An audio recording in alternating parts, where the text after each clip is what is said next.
Hello, this is Andy. These are Andy's hands. I'm going to be like many other megalomaniacs in history and just refer to my hands in third person or refer to myself in the third person. All right, you're not here to hear me wax philosophic about megalomania, though I did just see Marjorie Taylor Greene give her non-apology on the floor of the House of Representatives. That was a treat, let me tell you that. This is the show where I wear pants, not to be confused with my morning show at 9 o'clock in the morning. This is the show where I wear pants. I have, you will have evidence of me wearing pants, but let's get down to this show, which I'm calling today Progressive Secular Humanist, Jenga. Not to be confused with all those other shows that are fascist Jenga, right? Hello, Tobin Templeman. This is a non-fascist Jenga YouTube show. Using my left hand today, mixing it up. Used my right hand yesterday. And of course, this is the return of Gun Mug. I'm not pro-gun at all, but I think it's absurd. And I do like absurdity. I am using my left hand today, Wild Eden. Yes, I'm using my left hand. I'll even drink coffee with my left hand. How's that? How's that for dedication to neuroplasticity? So I am using my left hand since yesterday was a right hand day. Now you're asking me probably, are you going to do this on Saturday? I might do this on Saturday since I have a pretty clear schedule of not getting COVID. My schedule, though, and that means not going outside and doing stuff. So I might do this over the weekend. I might do this on Saturday. Derek Cruz. Hello, Derek. It's a scary mug. That's what it is. Now that you mentioned the mug, I do need, this is my third cup of coffee.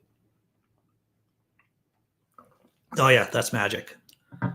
That is magic. I just wrote a piece, or I didn't write. I published a piece on Medium about how to be a better writer. I am transcribing some of the best advice ever episodes I've done on this channel. And just finished that transcription, did some editing, and just posted it up on, why is it so hard this early? It shouldn't be this hard this early. Ambidextrous is a useful capability. I would agree with that, Tobin. I would agree with that. Oh, here we go.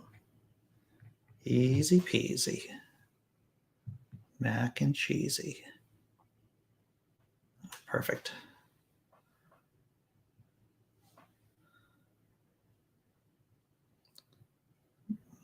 All right.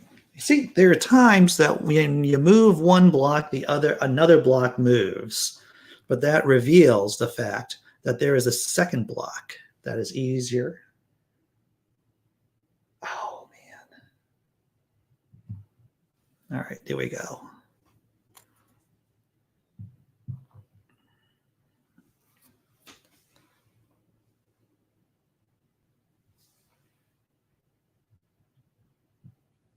I was thinking that maybe I can corral my girlfriend into playing Battleship with me over the weekend and putting that on YouTube and drinking while I'm doing it. Maybe not drinking, because I don't want to drink too much, right? It could be a sign of a problem. But drinking and playing Battleship would be pretty cool.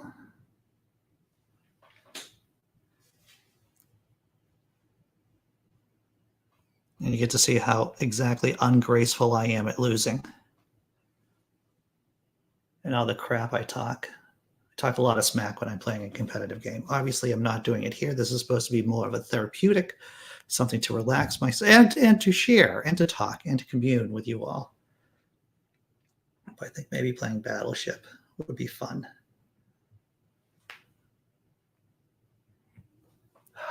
another block.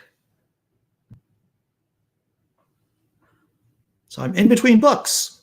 I don't know what you all are reading through, if anything, right now. I just finished Harry Potter, the first Harry Potter book, and the Sorcerer's Stone, which I found to be a very nice, light read. I'm going to read probably a nonfiction book next. Not sure which one. Not sure which one.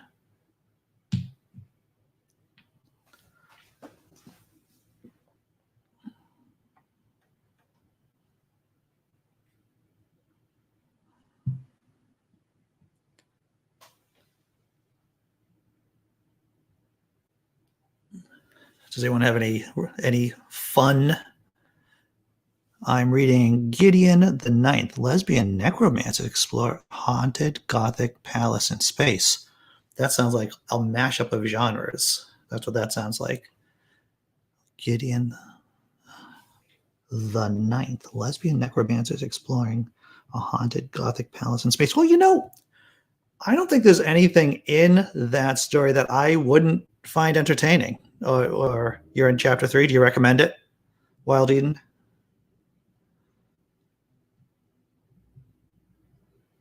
Oh, man. All right, I got another one right here. And by the way, there are some of you out there, some of you lurkers who aren't commenting or who haven't commented, who just say that it has a great reviews. Oh, okay, cool. That I actually play this slowly. When I'm playing Jenga with other people, I am this slow.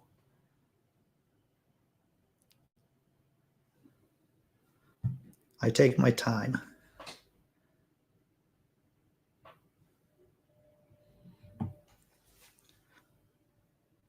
This is just a test to see how long you can keep an erection. Very nice, very nice.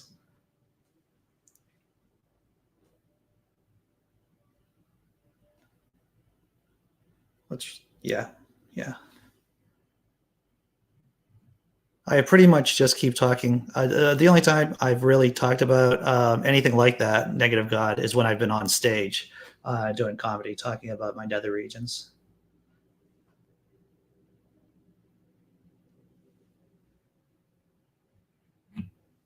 Here we go. Building up. I think I got up to like level 34 or something. I don't know. It was a pretty high tower yesterday. Look, I have to move my camera up already. There should be some kind of like AI. There should be an AI camera that will automatically move the camera up as the Jenga tower goes higher.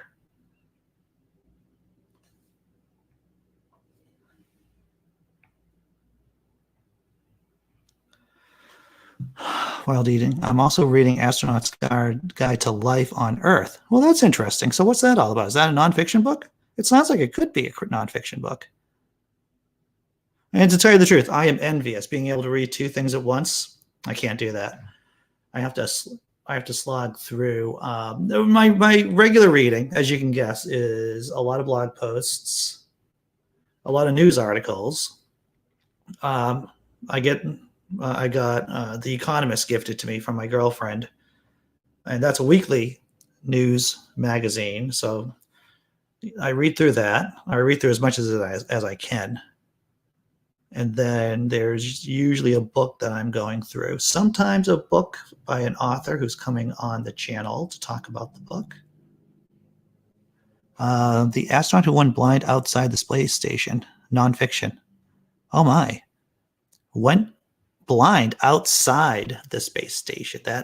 Hey, James Henry. We're just talking about what books we're reading through. Wild Eden is book shaming me. I'm kidding about this, Wild Eden, by the way, about how they're reading two books at the same time when I have difficulty just reading through one book at one time.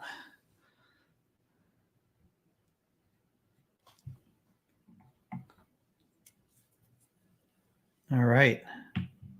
I feel like things are progressing here.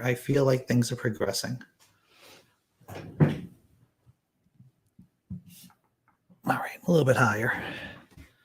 A little bit more coffee, too. to help fuel the synapses, right?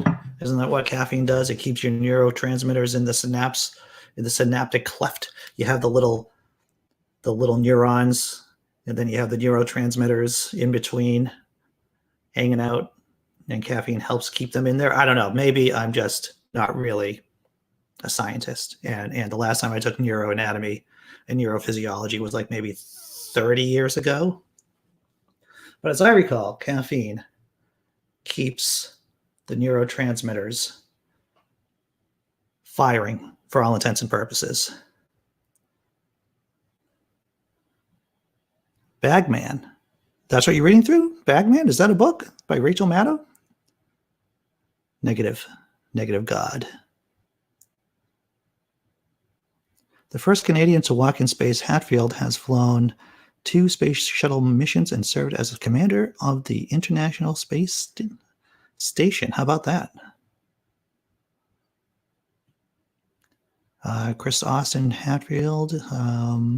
I bet smoking weed and playing Jenga does lead to success. What are you doing? I'm playing Jenga and apparently talking to people about what they're reading through Mr. Kamish. That's what I'm doing. I think this is part of the Andy doesn't go crazy strategy during COVID. And the morning show, I like doing the morning show, but it's a very kind of set piece. It's like the Daily Show in a lot of ways, right? News article, joke, news article, joke. It's not really an open for conversations, and so this I get to do something with my hands. I get to practice some neuroplasticity here, by using my left hand. Because that's one of the ways of keeping your brain healthy, I guess. That's what I've been told by reliable sources. So that's what I've been doing. I've been doing this 3 p.m. Eastern time so far, and it's been fun. I found it fulfilling.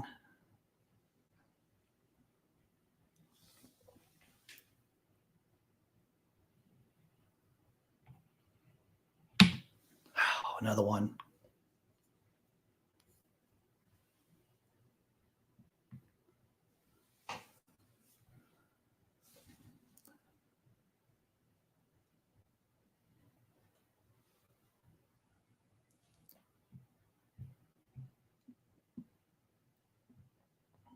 Oh, here we go.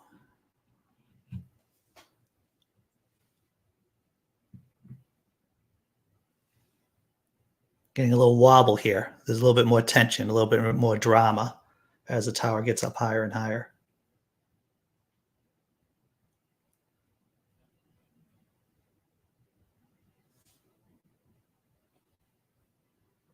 See, the upper regions, this is the point when it starts getting wobblier.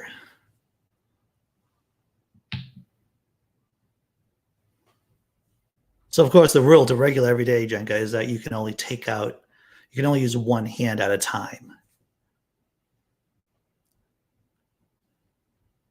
So this is my left hand I'm using today. And in case this falls apart, or when it falls apart, I'll just use my right hand. See, this is just... For anyone who does YouTube, I've noticed a few things. Steady on, Andy, I know, right? This is... And the reason why I poke at old blocks, right? Because whenever you move a block, the whole thing shifts a bit. Oh, see? Now, I wonder if I push this back in, whether this can come out. Oh, that's magic. You see, what happened, I started pushing one piece out. It got stuck.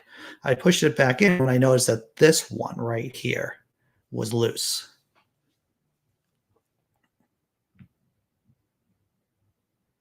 Who was it? I think it was either Aristotle, maybe Plato. I don't know.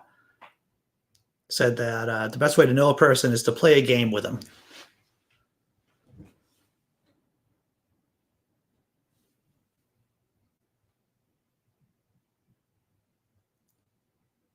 I think there's some truth in that. You get to see how their brains work, right? If you get to play a game with someone.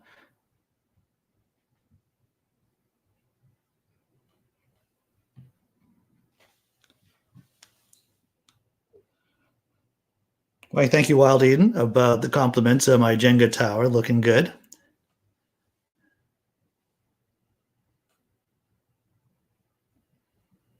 So I'm officially in between books. I hate losing. Yeah, I dislike losing.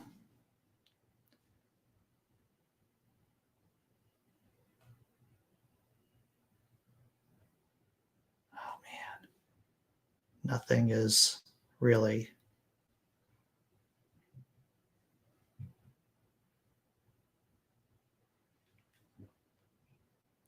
Why do I think this is some kind of? There are times that I think that this is like a metaphor for my past romantic relationships, like maybe the 20-year marriage I had.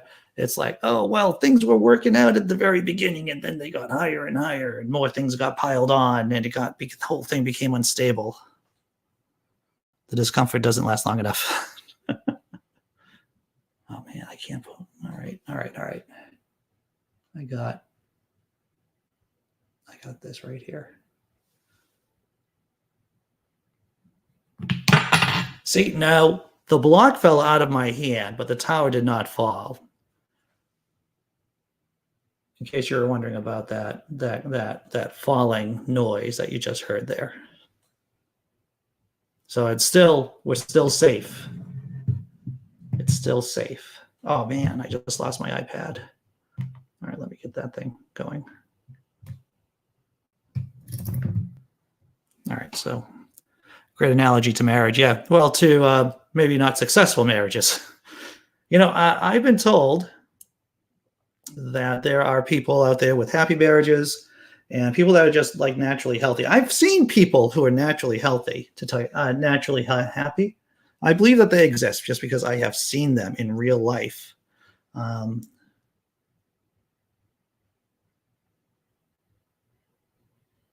So I don't want to poo. One of the things that I grapple with, and I'm sure I've talked about this here, is that just because I may not agree with something, like a choice someone else makes, doesn't mean I have to crap on it. Because, you know, people in comedy, we tend to be judgmental people. And I try to be mindful of just because I don't like something doesn't mean it's innately crap.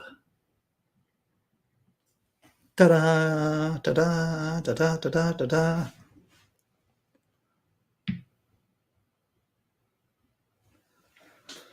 All right. So I might be reading that. Oh, choose your battles wisely. Well, that's, you know, the thing is when you do what I do, right? Either writing online. I've written like at least one decent book, I would say. Do a lot of comedy where you're doing biographical material. I have stories about picking my battles wisely, which I cannot tell you. And these are great stories too. And I just can't talk about it. I don't talk about it when I'm drinking, when I'm on YouTube drinking on Atheist Drinking Out Loud. I can't tell you guys, but yeah, there is wisdom in knowing when to engage. Being a parent, it's been very humbling in that way. It's like, you know what?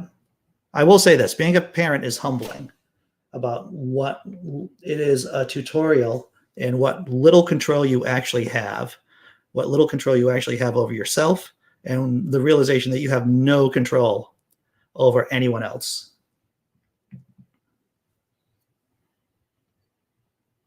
Oh, look at this.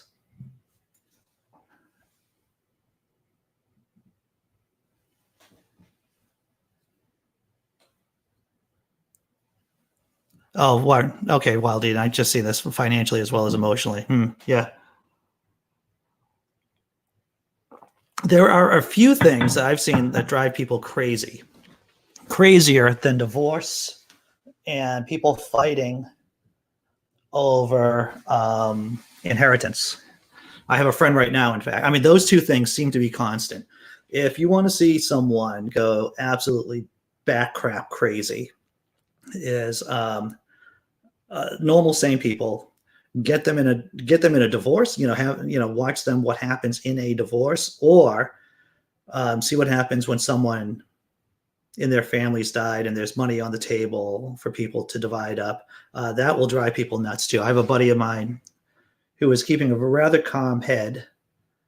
His mom is about to pass, and I'm not telling tales out of school, but he is struggling with his brothers and sisters around his brothers and sisters around this.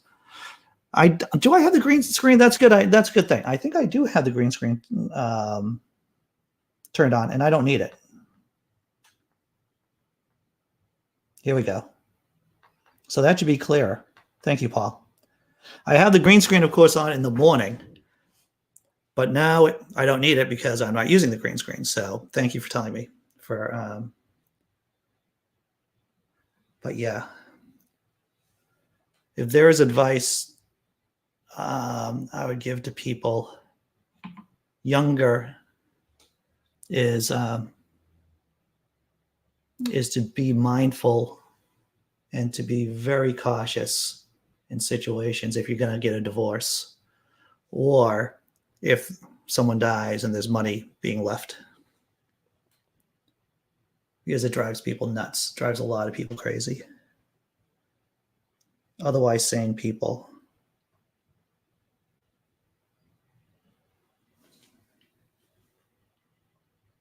See, now it's getting super wobbly. I can't even touch this thing without. Oh, look at that. Right at the top.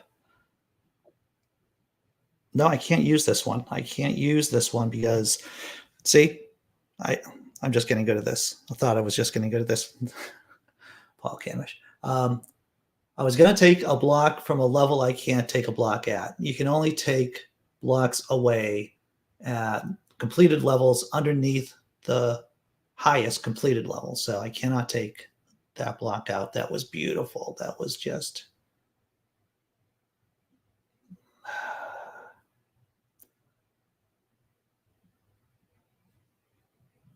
All right.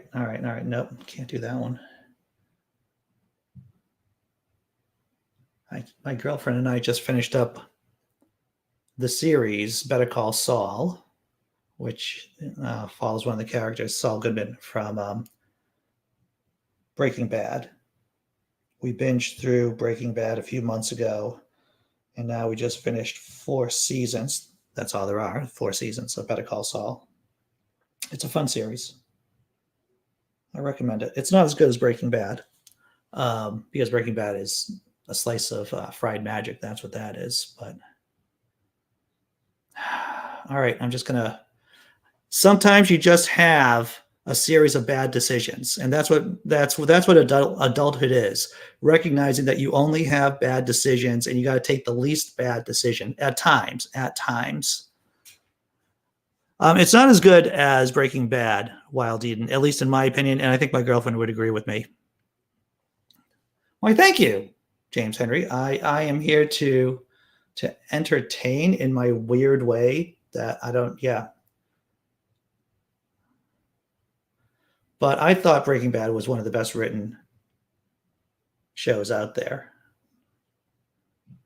Oh, wait, no, maybe.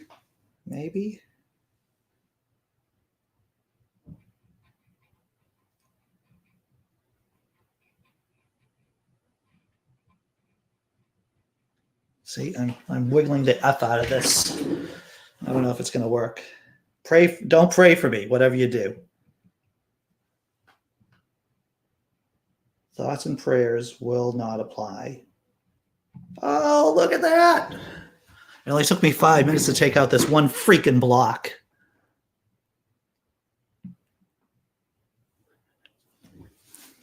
Yeah, I love Breaking Bad too. A lot of dark humor in that show. Maybe I should do, when I do tags, when I do this on YouTube, I should tag this with some kind of marijuana related tag. So maybe other people who are also enjoying a mid-afternoon smoke or edible would enjoy this.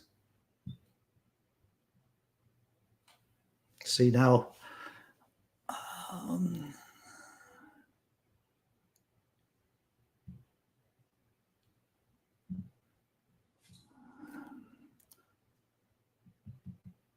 what I'm doing is tapping, like the raven, the rapping, tapping at my door.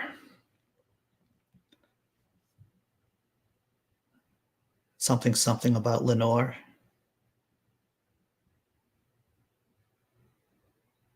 All right. I don't know.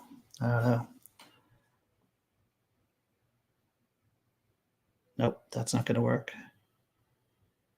Oh, hey. With enough persistence, victoire, just like that.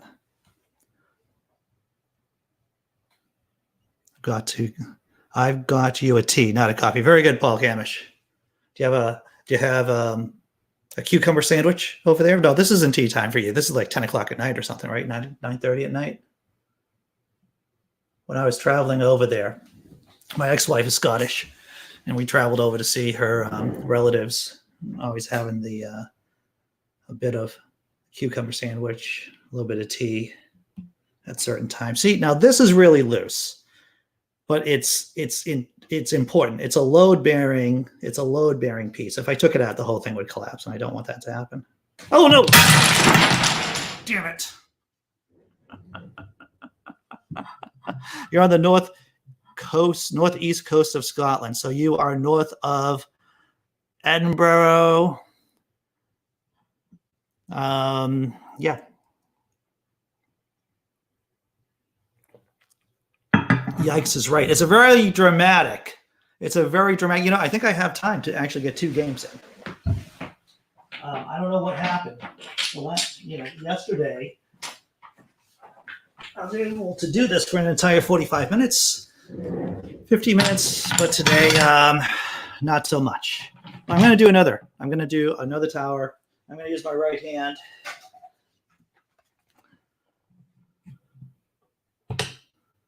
And it does make a dramatic crash. Yep, north of Edinburgh. My ex-wife's family, they lived on Burnt Island, which is right, like I said, outside of Edinburgh. And then that's on her mom's side of the family, and her dad's side of the family are the McDonalds of Glencoe. They're from a small community called Balhoolish. Hey, there you go. I consider myself socially selective. Oh, I am quite socially selective, James Henry. That's one of the things I think you discover as you get older is that, and I'm very happy with maybe, in terms of people who I see face to face on the regular basis, I am quite happy with maybe 3 or 4 close friends. And when I see regularly, this is before the pandemic and everything.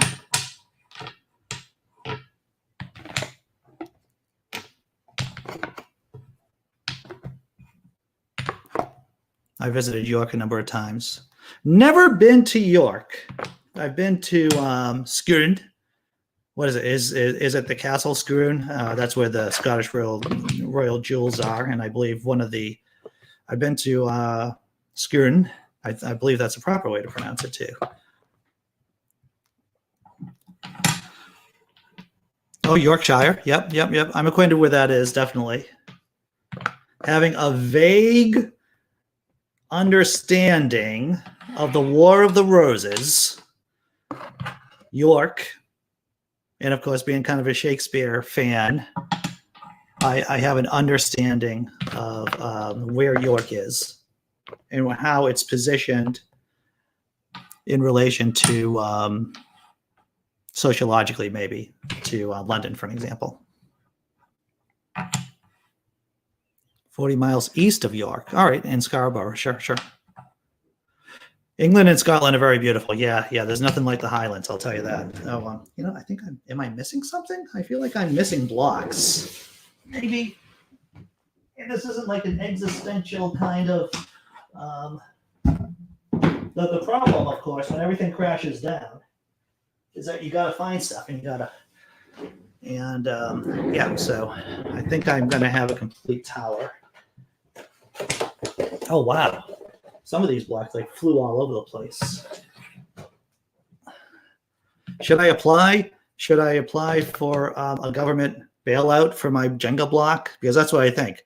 I should apply for a government. I mean, if Joel Osteen can get free government money, right, for his church, then I should be able to get some kind of bailout for my Jenga tower. I think that's only fair.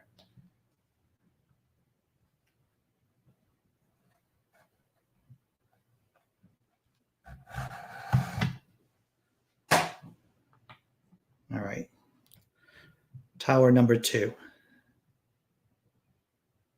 This time it's personal with the right hand. Holland is flat. Well, most of that country is underwater, under the whole, under sea level. So yeah, I'm gonna bring the camera down so we get a closer look here, so we get more drama, right? Because that's what we're all here for, the drama of the tower.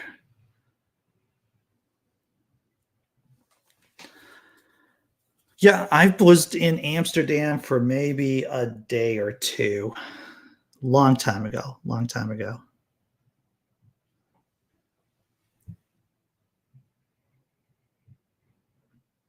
Did I do a lot of smoking? Yes, I did. Did a lot of smoking when I was in Amsterdam. All right.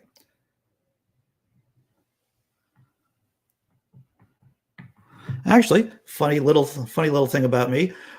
When I was over there, I did a tour of Paris and Versailles. And Versailles, the grounds of Versailles, when I think about the most exotic places I've had intercourse, the grounds of Versailles, that's a little bit of trivia information in case I ever pop up on trivia. You ask, you have to answer a trivia question of where's the most exotic place Andy Hall has had intercourse. It is the grounds of Versailles.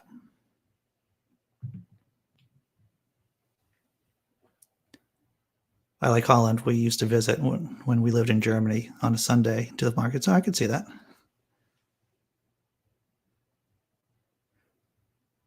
During the pandemic, I mean, just a couple of months ago, I went up to Maine.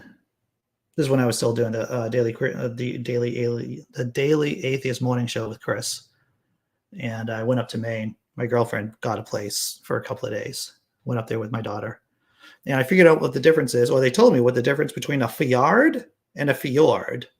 A fjord is what you will see in Norway, for an example. It's when the glaciers 10,000 years ago carved out carved out the soft soil, the soft earth, and leaving only these really jagged, hard rocks. Those are fjords. A fjord is like a fjord, except a fjord, there's nothing but soft earth. So a glacier on the retreat takes out soft earth, but there's also only soft earth remaining too. So it's a lot swampier, a lot more wetlands. And Maine has a lot of fjords, but it doesn't have a lot of fjords.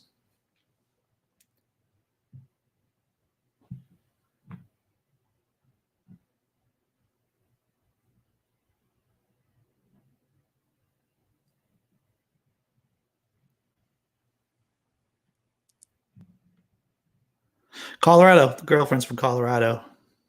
My girlfriend is from Colorado. She spent a lot of time in Colorado. She grew up in Houston, but oh, you're in luck. I was when I was 18, 19 years old, I went up to Loch Ness, did some hosteling. When I was at the hostel in Loch Ness, I had the world's coldest shower and the world's most cheap shower, or the most expensive shower. I had to put pence into, you couldn't get the shower running in the hostel unless you put money into the meter. And then you'd get like maybe 5 or 10 minutes worth of cold water. So not only was it freezing cold water, but you had to pay for it out of your own pocket. Yeah, Colorado is particularly amazing because of the mountains. The mountains are so like huge and dramatic. I mean, we have mountains over here on this side of the country, on the eastern part of the country, but the Appalachians are an older mountain range, of course, and the Rockies, they're still being pushed up. And yeah, it is a beautiful area.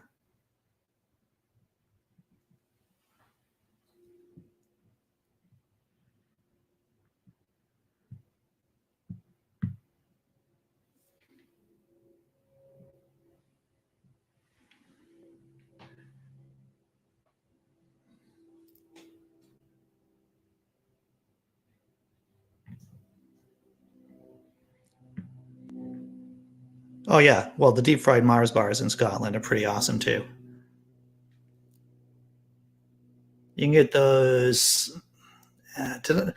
When I went to the Highland Games at one time, they had haggis, and I've had haggis before when I was over there, but it didn't. I guess frying stuff up. They had fried haggis, which isn't as half as disgusting as the boiled haggis, because when you boil haggis, you taste all of it, and you don't want to taste everything that's in haggis.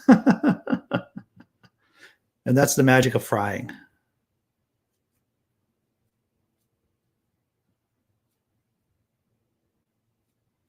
Nice, Paul. We don't use hot water to bath or shower because we are hard AF.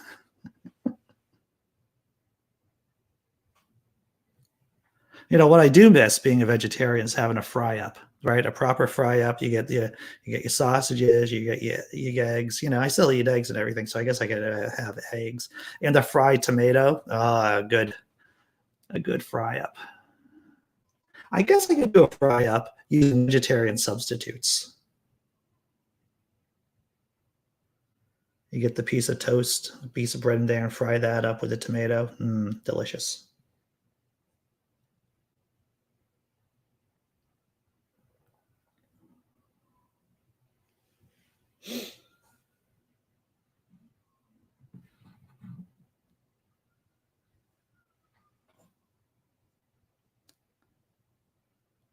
Single malt whiskey is Scotland's gift to the world. I could see that. There's definitely an argument for that. Though, you ask any Scot, they will tell you, many Scots at least, old school Scots will tell you about the wonderful achievements of Scotland being such a small country and producing arguably many inventions and geniuses and innovations.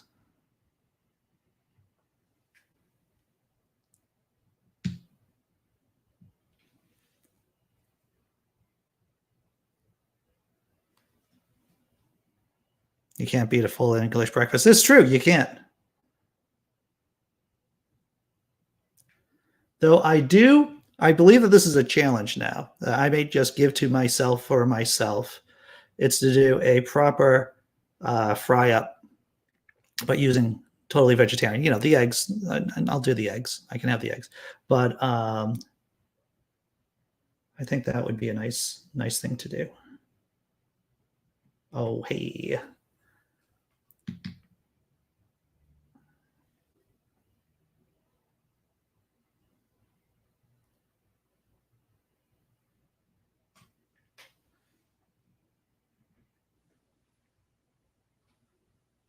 Oh, fuck me.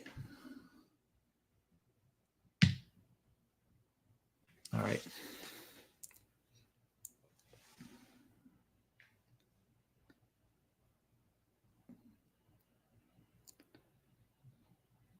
Jenga. It's a calm game, but it's calm up until the point it's not calm, when it all falls apart.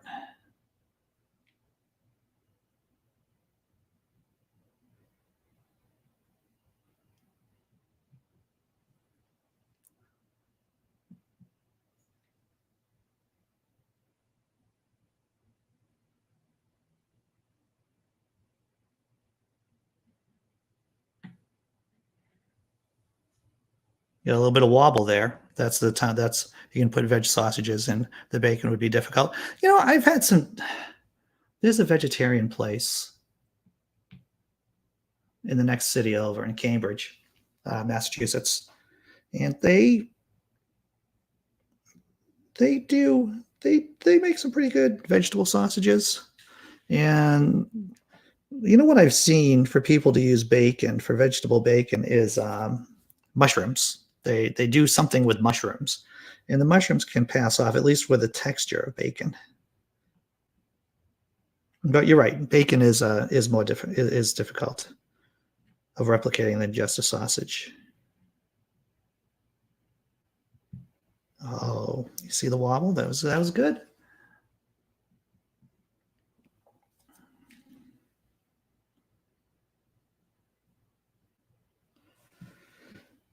See, now here's my strategy. This is what I figured out, that it's always better to get blocks from the bottom layer early in the game.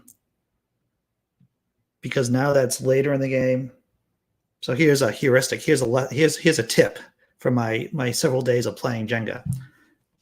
If you're gonna get the bottom blocks, get them early, because it gets progressively difficult to access them the later on in the game that you go. Oh, good curry. Yeah. You've been watching a few vegan debates lately, Wild Eden. I am intrigued. What are vegan debates like? Do the vegans debate each other? Do they debate vegetarians? Do they debate just regular omnivores?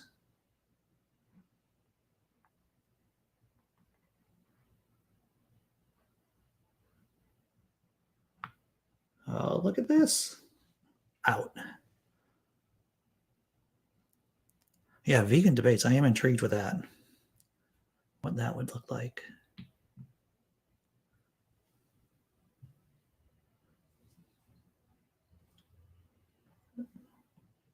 All right.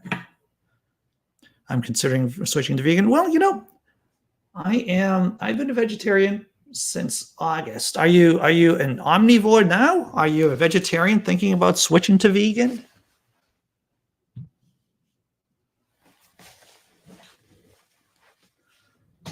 There are no Dutch restaurants where you are, James Henry.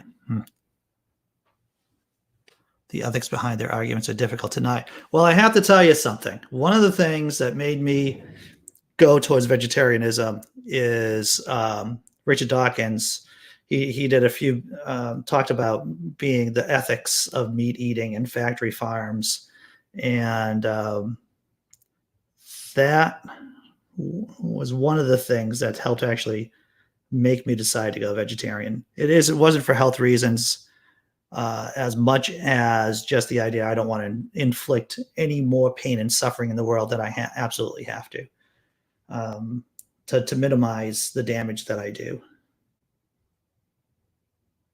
And so from an ethical point of view, it's difficult to argue against vegetarianism. I would mention fish and eggs. You could eat. I think you could get ethical eggs. Fish, on the other hand, yeah. Well, dairy production. Norwegian salmon. I know that I'm a bit paranoid about mercury in food, and especially fish.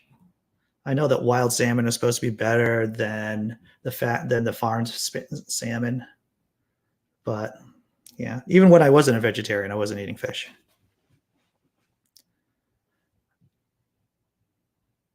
I am beyond vegan. It's called Nutritarian and is beyond vegan. I have no idea.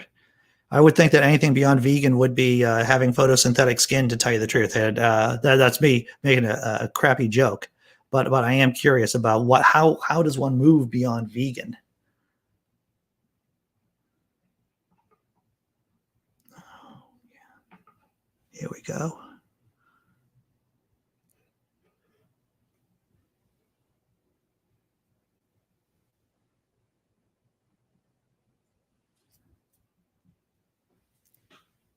there are a couple of videos, you just search them out about um, the arguments, and this is like the third rail thing. I don't really talk about vegetarianism a whole lot. Um, is that there's a lot of arguments that are for eating meat that sound vaguely reminiscent of theists arguing for the existence of God. It's like it boils down to I like doing this thing, I like worshiping God, I like eating meat, and so I'm going to do it. Um, but that's me at my most judgmental, I think. Oh, Wild Eden, yeah, they're just insane. Have you heard about the breatharians? They say they only need fresh air and no food to survive. Yeah, that's not real. Or if you're a breatharian, you're only going to be a breatharian for like for a very short period of time before you get to the next stage of existence, which is dead or non-existence, right? If you're just breathing and you're not having any food whatsoever, no calories, you're going to be dead pretty fast. Well, you can definitely say one thing, Lee, is that processed foods are going to kill you faster than any other kinds of foods. No oil of any kind. See, I really like my saturated fats. No sugar or sweets ever. Yeah, that's tough. That's a hard lift for me. No salt, no animal or products of animals. I always made this comment that there's going to be a point in my life that I'm just going to shave my head and enter like the Zen monastery and like rake, do like Zen gardens and like rake rocks. Um, but yeah, and I would imagine I would just eat like boiled rice and vegetables.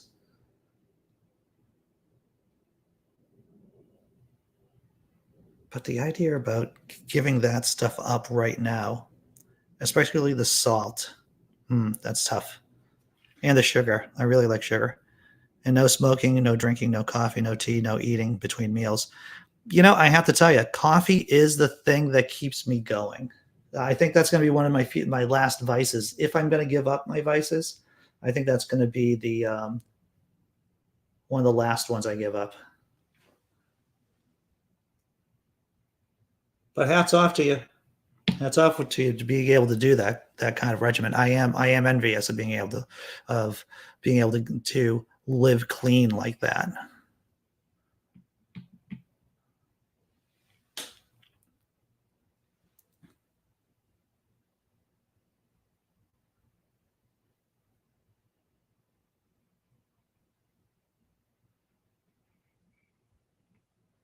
Oh, look at this.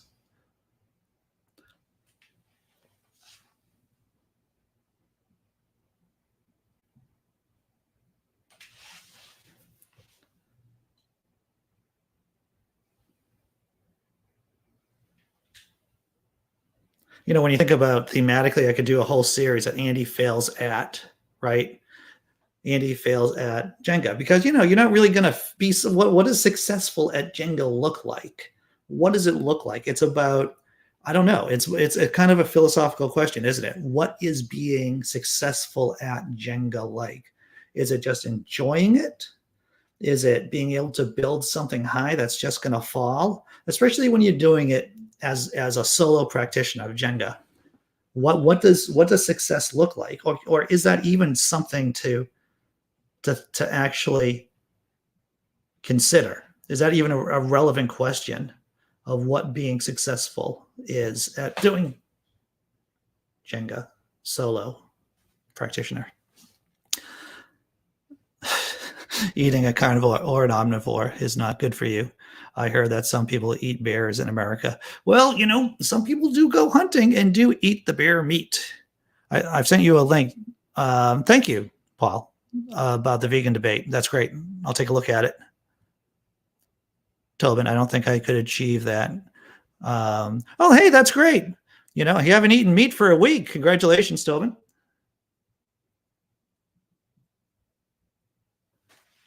All right. All right.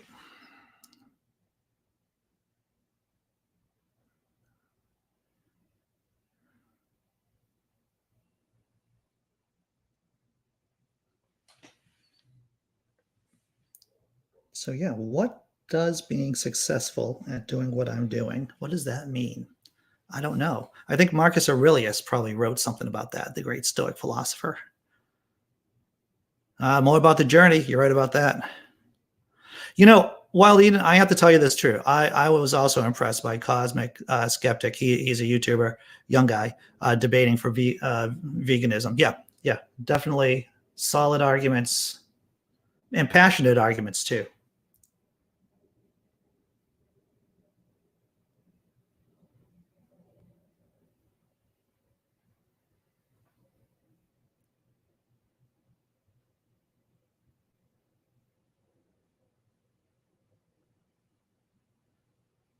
And I'll tell you this: there's been times that I've wanted to eat meat.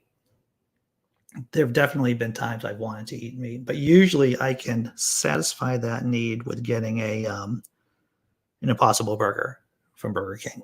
Yeah, it's processed food. There's no doubt about it.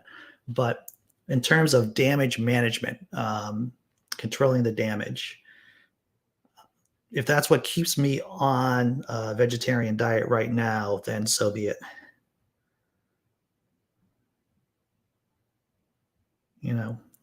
I can't let the perfect be the enemy of the good, so to speak.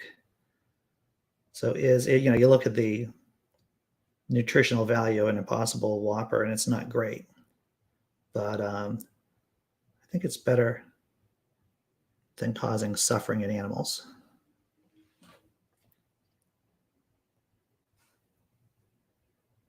See? Sometimes I think it's a first world issue, really, because we're lucky to be able to choose. You're right about that.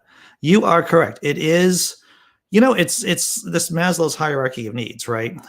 Once you've been able to deal with a roof over your head, and the basic physical needs, you start asking, your mind automatically, for a lot of people at least, starts considering about what it's like, about being good, about a meaningful life. These are the questions that really come along with having your basic needs met. Sure, you can grow up in poverty too and still think about the big questions, but it's easier for those of us who have those basic needs met to focus on these kind of existential issues. You buy your meat from halal and kosher butcheries. Don't they bleed live animals? See, that's me being asking that in a very non-Zen kind of way.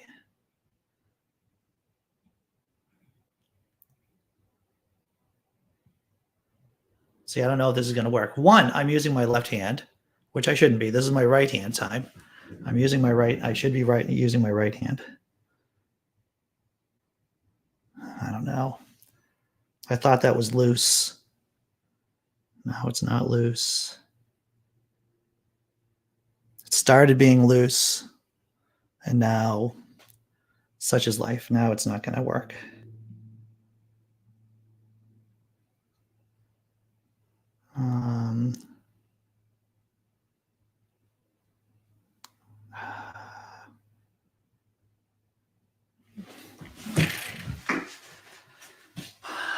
Here I am praying once again in front of my my Ashereth pole. What is it? I think that was the consort of Yahweh in ancient Israel. Ashereth, they had poles dedicated to her worship, and here I am kneeling in front of a pole.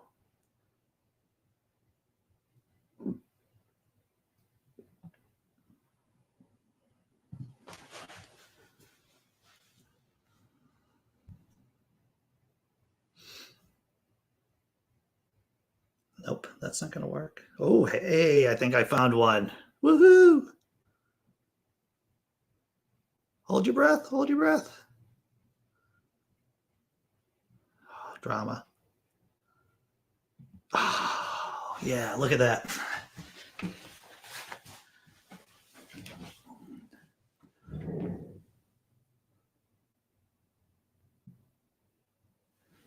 Excellent. Almost timber. Almost.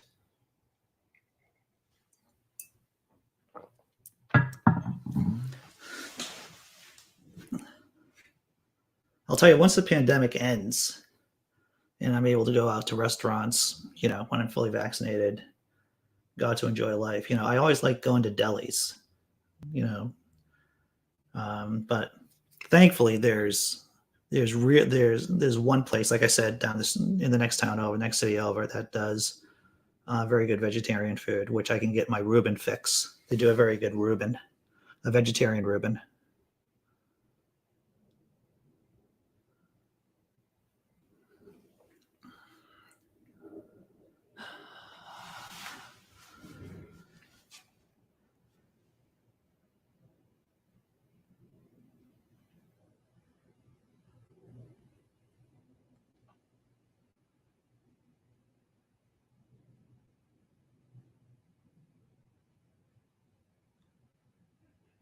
Look at that.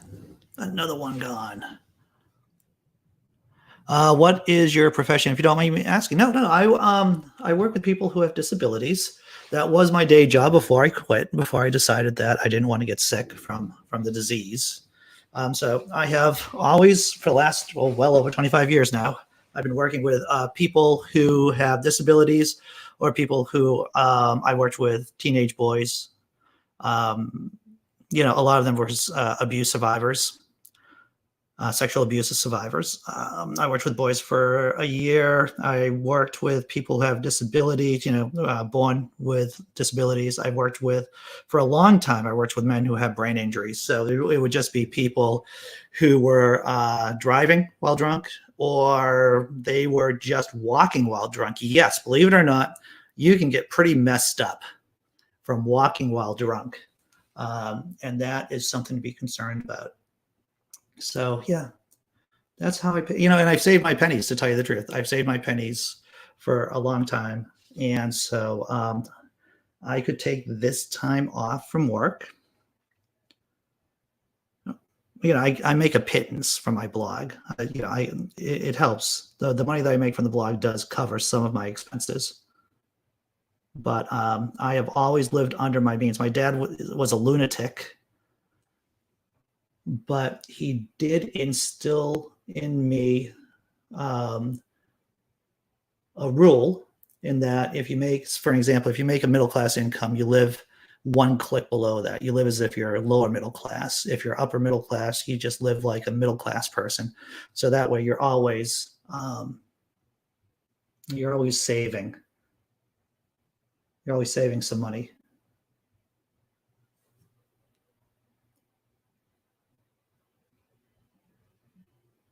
Yeah, because the jobs that I've done, even when I was working 40, 50 hours a week and getting overtime, like a lot of overtime,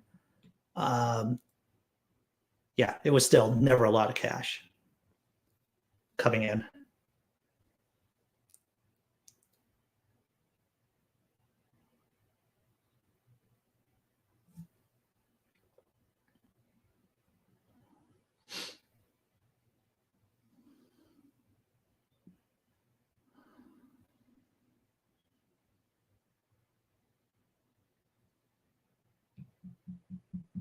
See, I'm tapping. I don't know if you can hear that. Tapping. Jenga engineer. That's right. Actually, doing what I do, like working with people who are disabled, when I was dating right after the divorce, I wouldn't even tell. I would actually always have to coach to kind of like cushion what I do for work, so that yeah, because it was an impediment. What I actually helping people, working with people who have disabilities, was actually an impediment to dating. So I'd always have to coach it in a certain way. They're like, so what do you do for work, Andy? It's like, well, I can't tell you. I can't tell you because, people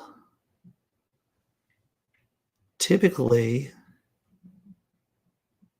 I've had a negative reaction to people I've been, to people I go on first dates with about what I do for work. Oh, you're a cop too, huh? So you worked with trouble boys. Yeah, that's a tough population. And working as a policeman, that's tough. Paul Kamish, who was here, I don't know if Paul is still in the chat. He was in, he did stuff. He did stuff. I don't want to talk. talk for Paul since he's not here, but he's chatted a bit in the past about his work history. But yeah, so I wouldn't tell. I would be very cautious about when I told women I was dating, like on first dates, second dates, about what I did for work. Because as soon as I told them what I did for work, it would be the, oh, you're poor and I want nothing to do with you.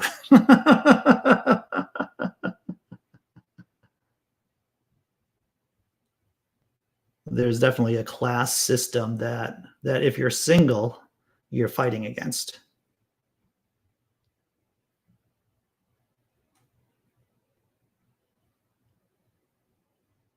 Oh, hey, Paul. Yeah. So James was talking about how he was in the police for a while, and I know that you had experiences in. I'm going to go really slow. Oh, that's good. I know you had experiences enforcing laws. I guess that's the way. I don't want, like I said, I don't want to speak for you because you're here. And you went to jail in Morocco? That can't go well. What is Morocco jail like? Jail in Morocco? That doesn't sound pleasant.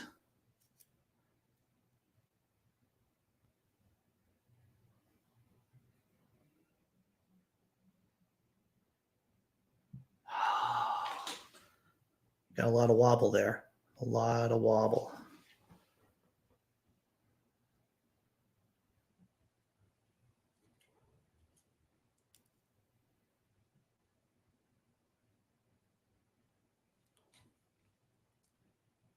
So I'll tell you a funny story about smoking hashish in Arab countries is a bad idea. That's right. Paul was in the British military. You were during the Troubles, right? Right, Paul? You were.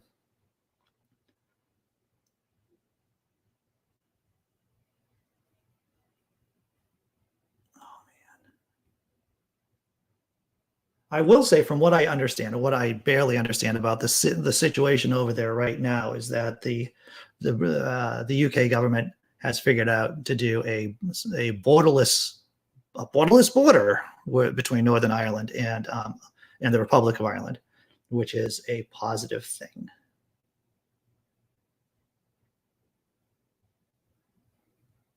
I could be wrong, but that's how I understand it. No medicine or food. I lived in a cell with 40 other men. That's horrible. That is absolutely horrible.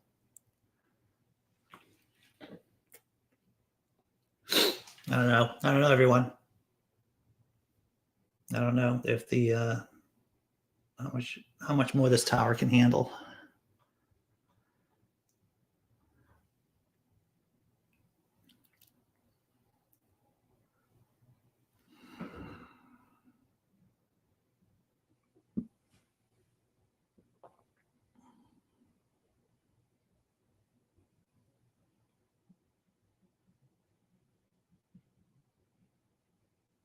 Oh, look at that. Look at that. Yeah, 2 years in Northern Ireland. That's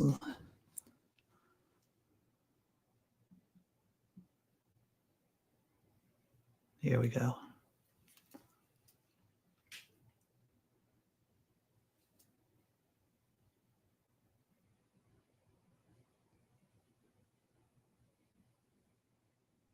But from what I understand, there's no land border between Northern Ireland and the.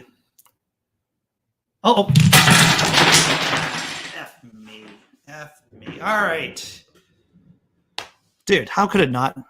Here, I'm going to put the camera on my face since the tower. Yeah, that had to have been, being in Morocco. See, this is me with my glasses on, by the way. I don't do the morning show with my glasses because of the reflection, and it just bothers me, the idea that you would be seeing me while I'm doing my shtick with the reflection of the light and the camera and everything like that. Prison is not nice. No. Kapow.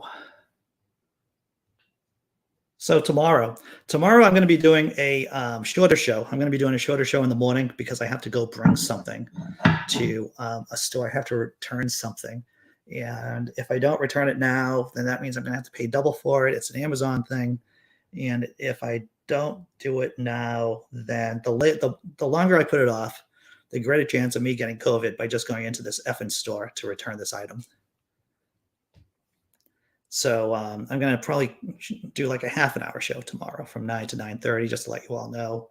And then I'll be back here to do whatever I do, talking, reflecting, and sharing stories, basically sharing stories and thoughts. Thanks for everyone being here. I appreciate spending time with you in my afternoon, at least. And so, yeah, I'll be back here tomorrow from 9 o'clock to 9:30. Shortened show. And I'll see you later. Take care, everyone. It's been fun.